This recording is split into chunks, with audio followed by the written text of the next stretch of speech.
Amazon với mức giá cực kỳ ưu đãi như đăng ký brand với USPTO, tuần theo LIêN, tuần trên Scout, logistics và warehouse. Xem hình thông tin chi tiết dưới phần mô tả nhé.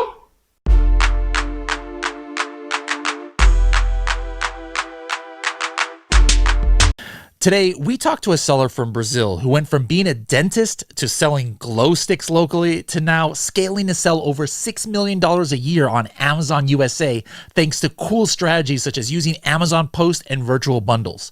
How cool is that? Pretty cool, I think.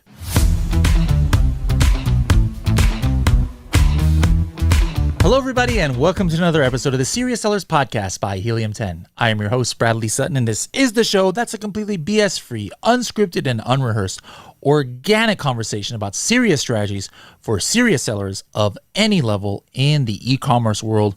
We've got a serious seller coming to us from Brazil, I believe. Antonio, bem-vindo ao podcast.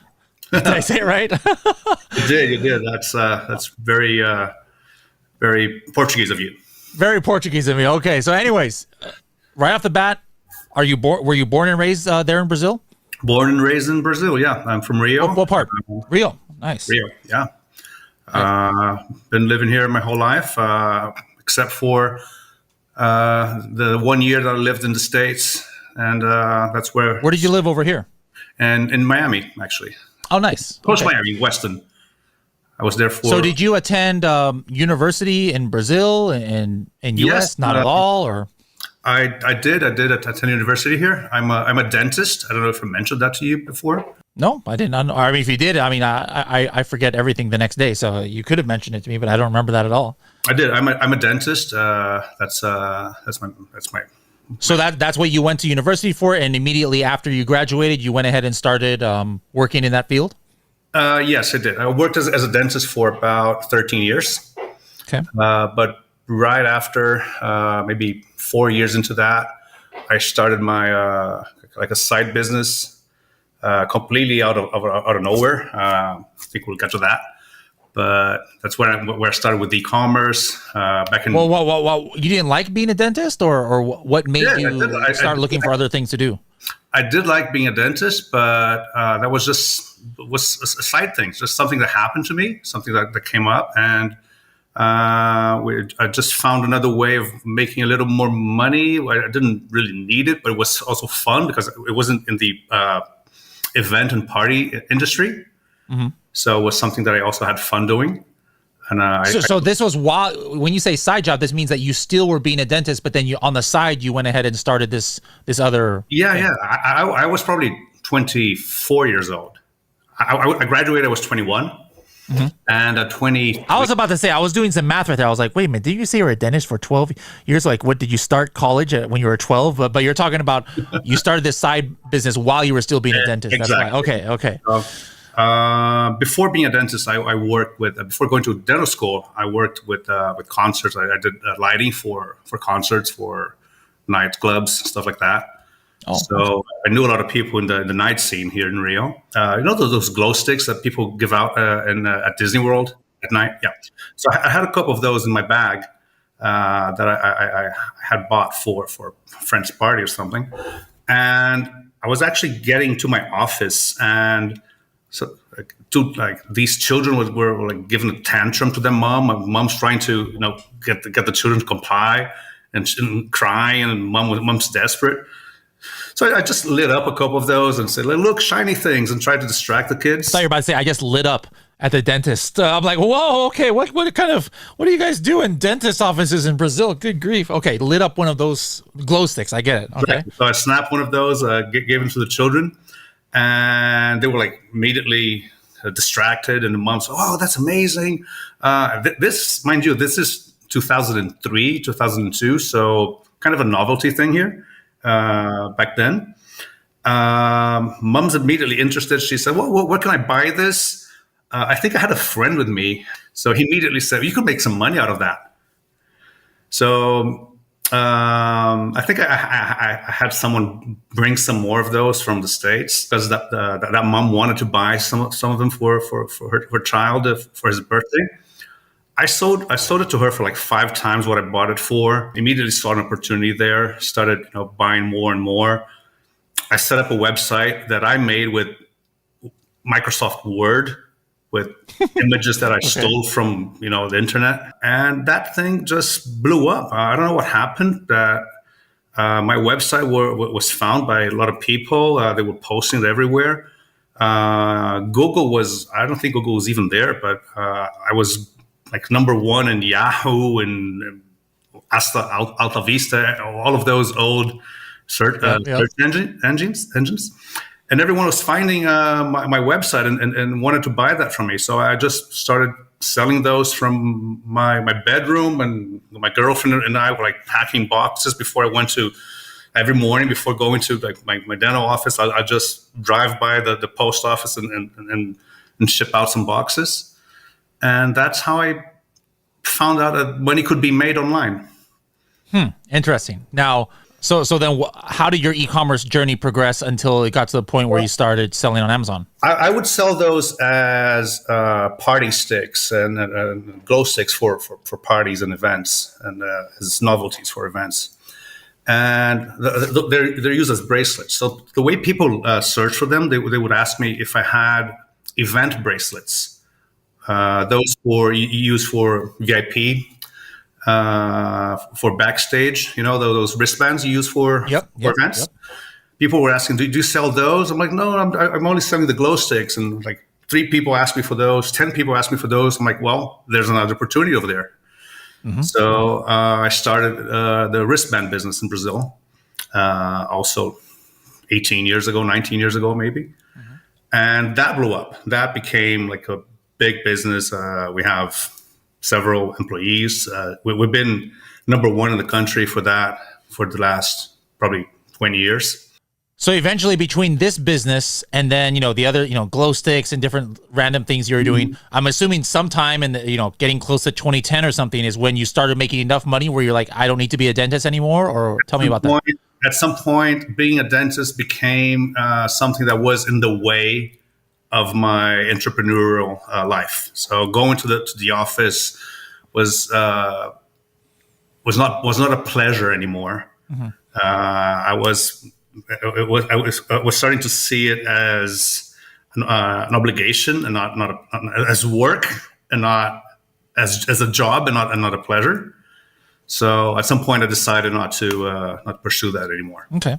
Now, I know in these days there was no such thing as Amazon Brazil. So at one point or another, you discovered Amazon USA. How did that happen? Because, until now, you've only been kind of like, sounds like you've been making websites and selling locally and doing wholesale and things like that inside of Brazil. So how did it come up where you're like, hey, let me sell in another country online? Yeah, that's very recent. About 5 years ago, I went to Miami. My wife was going to do an English course over there. I was also taking a business opportunity over to the States. We moved. Few months into that, our investor jumped out. So we were there. We had a full year to stay there, but I was basically doing nothing. I was bored. I was watching YouTube. And someone, I can't remember who it was, but some retail arbitrage guru popped up showing how he was making money out of, Target and stores like that, and flipping stuff on Amazon. And I thought, well, maybe that's something we could try, and just caught my attention, Started reading and watching hours and hours of videos on retail arbitrage, and got interested in that, and soon realized that wasn't the business model that was going to make a lot of money. That actually private label was the way to go. I took a course, Tom Wang's course from Vancouver. Mm-hmm, mm-hmm. Just someone I found online, someone who I was referred to. We're still talking like about 5 years ago here? That's 4 years ago. Okay. 4 years okay. ago. Yeah, probably 4 years ago. That's when I met Kevin King in Vancouver, and a lot of brilliant people that were there. And I started to understand a little more about how things worked. And that was early 2019. So I started selling to 2018, August 2018. So it's been exactly 4 years now. You still selling that first product now? Yes, I'm still selling the exact first Pretty product. good. Yeah. You had a success then on your first try. And so your first year, 2018, approximately how much did you do in gross revenue? I started in August. So if I'm to give you an honest guess, I'd say that in my first year, I sold about 400,000. So first like 12 months, or those first 3 months of No, first Okay, 12 months. okay. First 3 months was probably much less than that, because I had to like my second and third month I was out of stock. How does, in those days, how did the profit margin compare to all of your Brazilian businesses then? Brazilian business is different. I have several employees. We have like a office, warehouse. We're more leveraged. So as opposed to Amazon, where it's basically me, my wife, and a much smaller team. So that made it a lot easier. In terms of percentage profitability, I'd say it's pretty much the same. But nowadays, my Amazon business is much bigger than my Brazilian business, for sure. So then this year, 2022, what's your, obviously we're in September only. What's your projected, what do you think you're going to end the year with? We're headed to about 6.5 million. Have you launched any products like this year? Yeah, this year, the idea, actually, we're growing so fast this year. So just so you know, we're from last year to this year, we've grown 150% year over year, like every month. So now with your launches though, like how is it different in 2022 as opposed to like, the glory days of two-step URLs and search, find, buy, from 2019, 2020, et cetera? What are you doing differently nowadays to launch? I was never really big on search, find, buy. I did that for my first maybe 10 variations, not even 10 products, but for my first 3 products, I did some search, find, buy. I may have used, for my first product, I did use Rebate Key or something like that. But for me, Rebate Key became, just a source of product ideas. So I didn't want anyone to see what I was doing. Nowadays, my launches are basically PPC. My own. So what do you do? What do you do special for a launch? Or what do you do special with your PPC when you're in launch phase? We're very aggressive with the main keywords that we know that we want to rank for.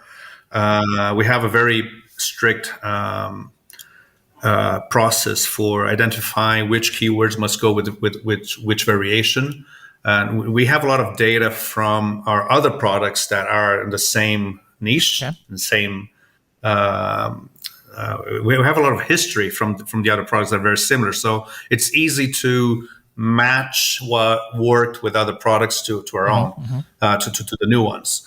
We do a lot of single keyword campaigns when we want to push hard for our top 3 campaign keywords. Then our do you use the top of search, or you just use high bids from the get go?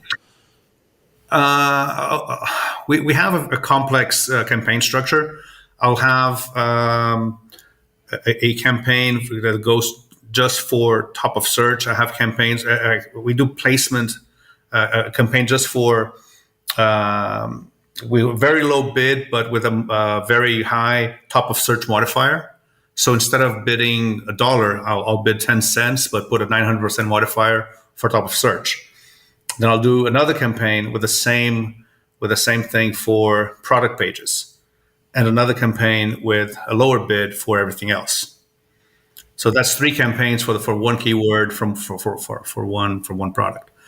Then we have campaigns that are dedicated to our competitors, campaigns that are dedicated to ourselves, to our other products. We do a lot of cross promoting between our products. Every time we launch something new, our main products receive this, like our second image becomes buy this, get this for 50% off. So as soon as immediately when we have a new product, our products that they already have traction are also bringing some traction to everything that's new. So it's an easy way to drive traffic to a new product. Social media doesn't work very much for us. We use a lot of social media for user-generated content. We mostly contact influencers for how beautiful their homes are, how organized their homes are, and we send them free products in exchange for great pictures of their stuff. So I really don't care how many followers they have or how many likes they'll bring to their posts. What I want is their And then what do you do with those? Amazon posts. Amazon post. So you're building your the brand following on Amazon then? Amazon posts are the one thing that we do daily at a higher rate that provenly brings us sales. So when you say, hey, it's decent where Amazon post is, like, well, what's average? You said you're doing one post a day. So how many sales a day? We're doing 10 posts a day. 10 posts. Wait a minute. So that means in 1 year, you're doing more than 3,000 Amazon posts? Yeah. And it's always different images? Always different images. If an image does not perform well, we'll delete it and try again, like weeks later. And sometimes it's not a question. It's not we realize that it's not a matter of image quality or the theme. Sometimes it's just how Amazon decided to serve that image and how the algorithm picked it up. Because the same image can fluke one day and be brilliant the next week. So if an image doesn't go well a day, we'll delete it and try again. We'll flip it, we'll crop it, we'll do different uses of it and recycle it. And are you doing captions for each of these, almost like Instagram, like coming up with quirky sayings, or just really simple, or what are you doing? Jasper. How do you leverage Jasper. that? I never used. I know what Jasper is, but I've never used it before. So tell me give me your secret salsa here. Well, what we do is we go to Jasper. My SOP for that is go to Jasper and describe the image the best you can in your words. So that's like a short description on. Remember, we're all Brazilians. My team is all Brazilian, so we don't have native speakers working for us. And sometimes when they try to write their own captions, it's in broken English. So I'll say, just write it the best you can, describe it the best you can. So describe the image and hit generate, and Jasper will generate 10 captions for the same image. Wow. And they'll just select one or two of those and post that. Interesting. And they'll use maybe for the same image, and that's like a little process. The same image goes to Pinterest and Amazon Post same day. So it's the SOP is to go to the two mediums. Okay. And on those posts, you're not getting any other charges, obviously if an order comes through PPC, I'm getting the cost per click and paying Amazon advertising, but these are just regular as if they purchase it from the search results, right? No extra fees that you're paying Amazon. Until now, Amazon is not charging for Amazon posts. No, but I mean the attributed, like when you actually convert a sale, you're not paying for clicks or you're not paying any extra fees. It's just as if somebody had found it in the search results. It's the same kind of transaction, in other words. Anh chị đang bán hàng trên Amazon. Skyrock cung cấp các dịch vụ dành cho các nhà bán hàng trên Amazon với mức giá cực kỳ ưu đãi như đăng ký brand với USPTO, từ Thailand, từ trường Scout, logistics và warehouse, Xem hình thông tin chi tiết dưới phần mô tả nhé. Yeah. They're finding it in either your product page or related products. So they're navigating other products, and they'll see your like posts related to this product. They'll just find yours, and these are used. They are always styled images, like case uses in a nice room. So they're eye-catching images that we use. So very descriptive of how to use, or very very nice. It's not a lifestyle product. It's not someone surfing or camping. It's just this is how you use a product, and it's usually a mother looking for something to arrange or decorate their children's room. So it's very Pinteresty in the way that you're researching some kind of decoration for a room. Okay, interesting. Now, are you leveraging all the, I think once you start doing Amazon posts, you have that ability where people can start following your brand. I forgot what it's called, like customer engagement or something like that. So like, are you communicating with these customers who start following your brand because of Amazon posts, or no? I'm not. I know we now have this ability to email our followers.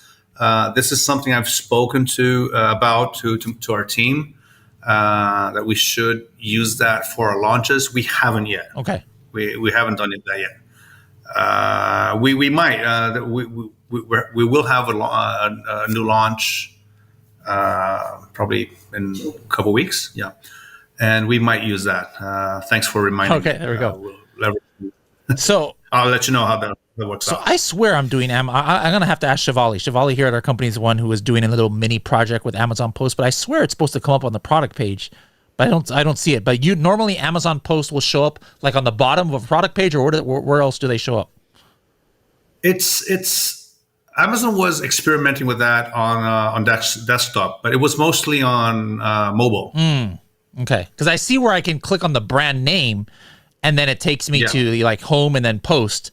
I see it there. I'm just wondering where most people see it. Yeah. On mobile, you'll see it easier on the very bottom of product detail pages. I remember LImôNN pointed out a couple months ago that Amazon was showing posts on desktop as well. I'm not sure how that's if that's still going. I actually just found out. Let's see if we I can show you here. But I found our post, our Amazon post page here, and then look. Oh, I didn't even know they were doing all of this stuff. But it's pretty cool. It looks like Instagram almost. And then it shows different links to products that we have. These keywords that I see here at the bottom, like, is this Shivali entering this, or is Amazon's like algorithm like putting in some keywords here? I'm not sure. I know you can input some products. I'm not doing that myself. I have someone at the office doing that. I'm not sure if you can input the keywords yourself. You do input the text and the related products. Okay. Wow, there's a lot. I don't even know how we had all these pretty cool pictures here that I'm looking at on our post page. Very interesting. Okay.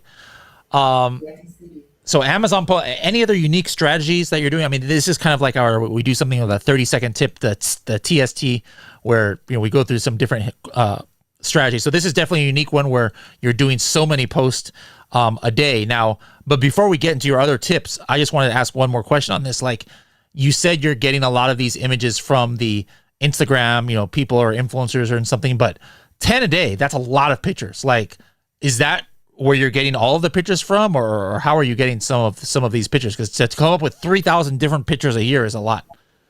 No, we hire every time we launch a product. Remember, we every time we launch a product, if I have 10 variations, I'll photograph 10 variations in, I don't know, every different setting. So if you go to each variation of mine, you'll see the exact color in the room. So it's not like you'll. So some people will have the for all variations, just general pictures of their products, whatever color it is. We will do it variation by variation. So if I have 10 products and I want to do a 10 scene photo shoot, that will become 100 pictures for me. So are you just you found a studio, or is this somebody on staff? Like you have your own photographer who does this, or? This is another tip with influencers. I found one of the influencers that was a great photographer, and she did it professionally, and she had a beautiful home, and she became our to-go photographer. Interesting. And she's in the States, which is much easier than we don't ship anything to Brazil. I have products that I had never seen. I was even selling them in the States and on Amazon without ever even touching the products myself. So what we'll do is our supplier, instead of shipping samples to me, my samples will go to the photographer. She'll take care of the photographer at her house, send us the pictures, and we have like this almost this huge photo bank that we will use forever. Plus, every launch will contact at least 10 to 20 influencers for pictures. And we also have these influencers that we always go back to. Interesting. Wow, that's super, super cool. Yeah, because it's storage and organization, you have these storage and organization freaks, and that these products are never too many. Yeah. They'll take as many as you send them. So they'll generate a lot of content for us. I love it. What other unique things are you doing that have helped you scale this much in the last few years? Because we have a lot of variations, one thing that we're also big with is creating a lot of variations and a lot of products that are related to each other. We are big with creating virtual bundles for every one of our products to every other one of our products. So we have this almost limitless combination of products that can go with each other. And that creates this creates a new section on your product detail page that basically you're showcasing more products of your brand. So it's basically instead of having apart from having your competitors showing up as sponsored within your listing, you also have your own products, and you're not paying for those, but they're all your products in a whole section that says buy this in a bundle. Yeah. So the bundles don't really sell that well. They're so you have bundles of like 5 items, but it's just to get that real estate on the product page, in other words. And not only you get the real estate, we're very careful with the images that we use in the bundles. So they're lifestyle images as well. Mm-hmm. So that our bundle main image, they're a lifestyle image of those two products together. So now we get another 6 images in our product detail page in a carousel form. It's pretty kind of like the placement on it on the desktop is like even above the frequently bought together, part. It's a great placement. The images are pretty big. Yeah. So I love this. Yeah. If you have like your main your image with very little carousel, people don't go through those images, but they scroll down. Then they'll see another 6 images, and it's 6. The number of images that show right next one to each other are 6, and you can use that to cross promote products or to just fill up your product detail page with more of your stuff. Now, does the carousel come up though? Like I'm looking on a page right now. Let me share my screen here. This is just a random product I saw that has this bundle, and I think this is super cool. Like right here, obviously I've got the Helium 10 Chrome extension is going to come up here, but this is a very prime. But it just shows the double one. It just shows the 2. Yeah, but he only has one bundle. Oh, so what are you saying? So if you have 6, you'll occupy the whole width of the page with 6 different images. Ah, okay, but it's still so it's like build your own bundle kind of thing, or that Amazon is telling you? You build as many bundles as you want, you can't build the same bundles back and forth. So you can't have like the black item with the white item and the second bundle of the white one with the black. So they have to be unique. But if you have like 200 products times 200, that's 4,000 possible bundles. All right, so I found another listing here, collagen peptides, of course. So this guy has a little bit more. So let's see. It says make it. I'll try and describe this for people listening in their cars and stuff. It says make it a bundle. We found 3 bundles with this item. And so each of these is going to a potential bundle, but here's this collagen peptides with vitamin C, collagen peptides with whatever the heck this is, and then one with turmeric. And so you're saying so you would want to fill this up all the way to the right, though. That's great. You can have as many as you want with the collagen peptide as the main product, and then as many secondary products as you want. You'd probably want to change this title too, right? So like this guy is using collagen peptides at the beginning of the title, but you would probably want to focus more on the secondary product, I would think, right?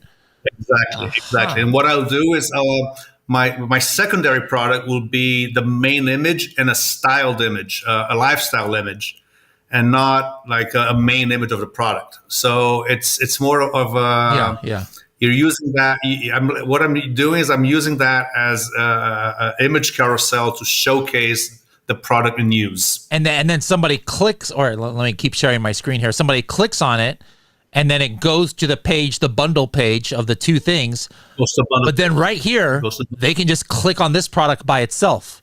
And you say, exactly. I mean, you don't know that the sales are coming from this, but when you started doing this, you notice an increase in sales. Is why I'm assuming you say this is successful, right? What we do see, Bradley, is that we can tell by our PPC reports that we increased our sales of multiple products and sales of the product. So you have there's a report called the purchase product report. Okay. And some of our products, they have very high click rates, probably because they're more eye-catching. Mm-hmm.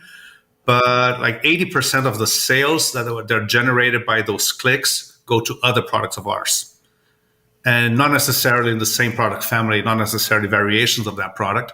So I have products that will bring most of the sales to other products in my product line. So wait a minute, I don't even know about this report. This is in PPC reporting. PPC reports. You go to So I go to Amazon advertising first, and then let me see here. I want to find that because I was just talking about that with somebody else the other day, because I was looking at just regular PPC reports and like just raw data in Seller Central, and same thing in like Atomic, and it was like I sold this one campaign, which is our main coffin shelf, over a certain week. I sold 4 products, but then I look at the total value amount. And I was like, this coffin shelf is only $27. How in the world is it more than 4 times 27? And then I did some calculations. I was like, wait a minute. Obviously, they must have bought the big coffin shelf for $63. But then I just figured that out on my own. But you're saying that there's a report that I can actually show me that? It will show you which product was purchased from that campaign, and not necessarily it's the product that was clicked on. And it usually is. I mean, in my case, it usually isn't. So. If you have like a very unique product, or if you sell like very few products, you can have very direct click to purchase. But in my case, there's a lot of browsing, and people, if you're selling multi-packs, for example, people can click on the cheapest one on PPC because it's more eye-catching. Lots of people do that. You'll see with shoes, for example, people will put like the very small, the very big sizes for a lower price, just because that will bring more clicks. But then the regular sizes that you and I would typically wear, they are priced at the regular level. I just found that report, by the way, here in sponsored products, purchase product report. So that's pretty cool. I'm going to dive into there. I mean, there's so much stuff in Amazon that even me, who's been selling a while, like I don't even know of all the reports, and there's like so much cool stuff that we can find. I love it. Yeah. So you'll find that some of your products. I discovered one of my products that I was about to abandon that it's not a great seller. It was great at bringing sales to other products. So we, in our ABC curve, we decided that not only the products that sell really well are A players, also products that rank well but bring sales to other products are products that can't run out of stock, that we can't miss on ranking and efforts. All right, cool. All right, one last tip maybe for us, something unique. I mean, you've given us a great one on Amazon Post and another one here. So this virtual bundles for advertising. What else you got? One thing that got a lot of attention at Prosper, one of the workshops that I went to, it started with ranking, but it's a money-saving tip that was very successful when I talked about that. Pay attention to your packaging. If you have any unnecessary slack material in your packaging, for example, maybe sometimes a retail package has like this big flap that used to hang the package from the shelf, but that's just a flap, and they're not really packaging the product. It doesn't do anything except for being a flap. And Amazon will count that as total dimension in your product. So, for example, if you're selling socks and your socks are like 4 inches thick, and you have this very thin flap that's another 4 inches long, you're paying for the whole volume of the full size of the package with the flap times the height of your package. So maybe your retail package is not the best for Amazon because you'll have too much slack material. So you can solve that sometimes just by taping back the flap. You can solve that by redesigning your package, but that's something that could potentially save you 30% in your storage fees at Amazon. Wow. Okay, that's another good one right there. So yeah, Antonio, we got a lot of great tips, and I know we can go even deeper. You know, the next time you come on, talk about some uses of Helium 10 that you do and other things. But I'll be seeing you in person real soon because you'll be flying from Brazil, right, to come to Sell and Scale.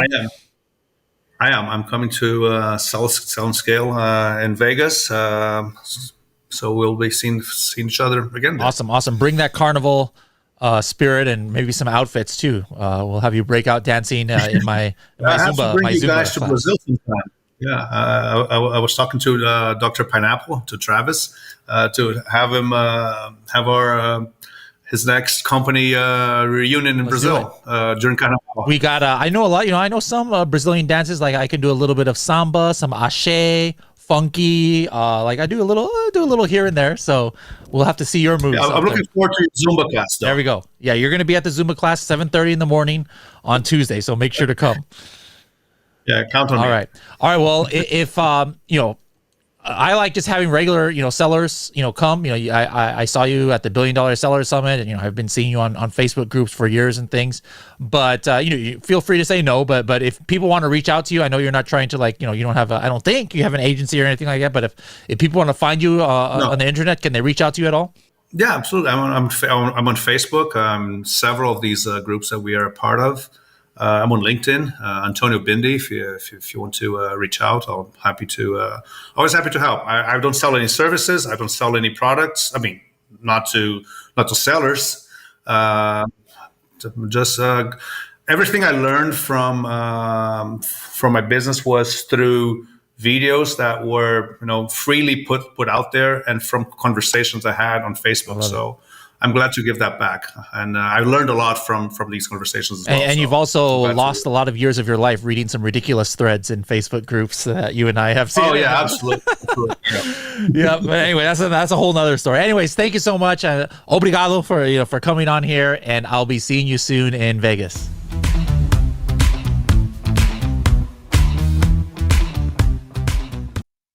Anh chị đang bán hàng trên Amazon. Skybox cung cấp các dịch vụ dành cho các nhà bán hàng trên Amazon với mức giá cực kỳ ưu đãi như đăng ký brand với USPTO, từ Helium 10, từ trường Scout, logistics và warehouse, Xem thêm thông tin chi tiết dưới phần mô tả nhé.